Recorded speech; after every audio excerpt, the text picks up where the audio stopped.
প্রিয় শিক্ষার্থীরা, আজ আমরা তোমাদের চতুর্থ শ্রেণীর গণিত বইয়ের যে সংখ্যা প্যাটার্ন আছে পৃষ্ঠা নাম্বার 16, সেই সংখ্যা প্যাটার্নের 1 নাম্বার, 2 নাম্বার, 3 নাম্বার এবং 1 নাম্বার অঙ্ক সমাধান করব।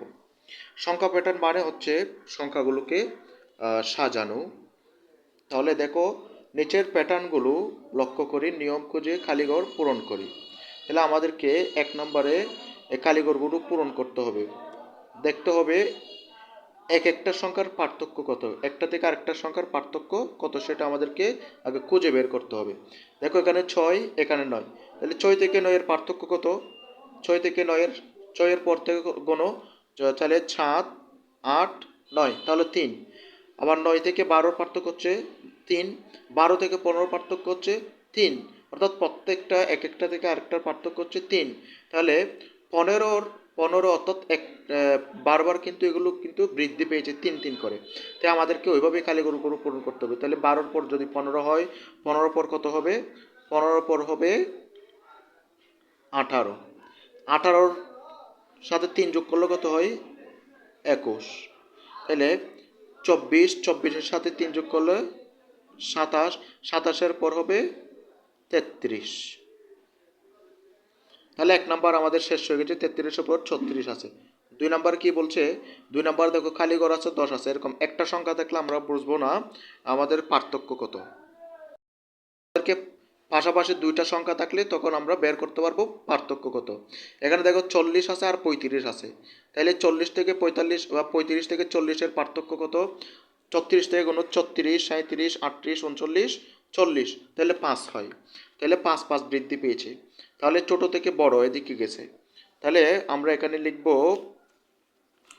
5, 5, 10।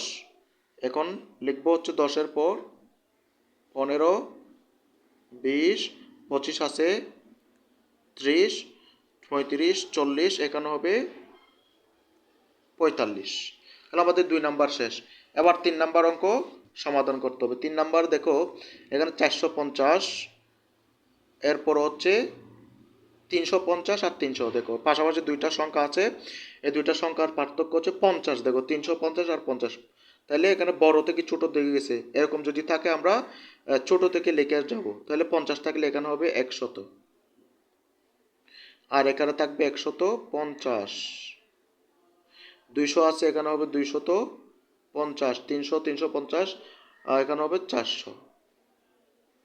এবার দেখো 4 নাম্বার অঙ্কটা দেখো। 4 নাম্বারে দেখো, এখানে 4টা 8, এভাবে একটা থাকলে আমরা বের করতে পারবো না পার্থক্য কত। পাশাপাশি দেখো, এখানে 4টা 3 আছে, 4টা 4 আছে, তার মানে এগুলোর পার্থক্য হচ্ছে 1। তাহলে এখানে 4টা 1 থাকে, এখানে খালি ঘর হবে 4টা 2, 4টা 3, 4টা 4, 4টা 5 হবে। 6 আছে, 4টা 7 হবে। তাহলে আমাদের 3 শেষ, 4 শেষ, 1 থেকে 4 পর্যন্ত শেষ। এবার 2 নম্বরে দেখো কি বলছে। 2 নম্বরে বলছে ইচ্ছে মতো প্যাটার্ন তৈরি করে তা সহপাঠীদের সঙ্গে আলোচনা করি। তাহলে ইচ্ছে মতো আমরা প্যাটার্নগুলো তৈরি করতে পারি। যেমন 5-এর পার্থক্য মনে করো 5 ধরলাম, 10, এভাবে 15, 20, 25, এভাবে 30, 35, এটা হচ্ছে এই পর্যন্ত লিখলে হবে। শুধুমাত্র প্যাটার্নগুলো লিখলাম। এরপরে বলছে আলোচনা করতে। এরপরে দেখো 3 নম্বরে একটি প্যাটার্ন তৈরি করি যার শুরুর সংখ্যা হবে 34। দেখো, শুরুর সংখ্যা হবে 34, শেষের সংখ্যা হবে 634, এবং আগের সংখ্যা থেকে পরের সংখ্যা হবে 100 বেশি। তাহলে আমাদেরকে প্রথম সংখ্যা হবে, অর্থাৎ শুরুর সংখ্যা হবে 34, শেষ সংখ্যা হবে 634, এবং আগের সংখ্যা থেকে পরের সংখ্যা হবে 100 বেশি। তাহলে আমরা এটা সমাধান করব কিভাবে? প্রথমে আমরা 34 লিখব, এখানে সমাধান করি। 34 লিখলাম। এরপরে বলছে প্রথম সংখ্যা 34, আগের সংখ্যা, অর্থাৎ আগের সংখ্যা মানে 34, পরের সংখ্যা বলতে এটার পরে 34-এর পরে যেটা লিখবো এটা বলছে 100 বেশি। তাহলে 34-এর সাথে 100 যোগ করলে হয় 134 পাইলাম। তাহলে প্রথম সংখ্যা 34, পরের সংখ্যা আগের সংখ্যার চাইতে 100 বেশি, তার মানে 134। বলছে শেষ সংখ্যা 434। তাহলে দেখি 134, আবার 100 যোগ করলে হবে 234, আবার 100 যোগ করলে হবে 334, আবার 100 যোগ করলে হবে 434, আবার 100 যোগ করলে হবে 534, আবার 100 যোগ করলে হবে 634।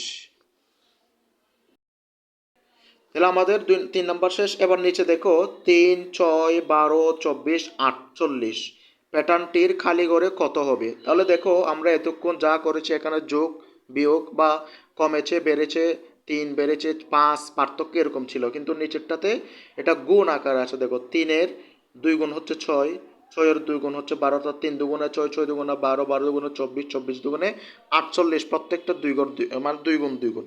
তাহলে 48-এর 2 গুণ কত হয়? আমরা এখানে দেখি 48-এর 2 গুণ হবে 8 দুগুণে 16, 4 দুগুণে 8, 9, 96। তাহলে খালি ঘর হবে 96। ধন্যবাদ সবাইকে, আজ এই পর্যন্ত। দেখা হবে আরেকটি পর্বে। সে পর্যন্ত সবাই ভালো থেকো, সুস্থ থেকো। আর যারা নতুন তারা চ্যানেলটি সাবস্ক্রাইব করে রাখবে।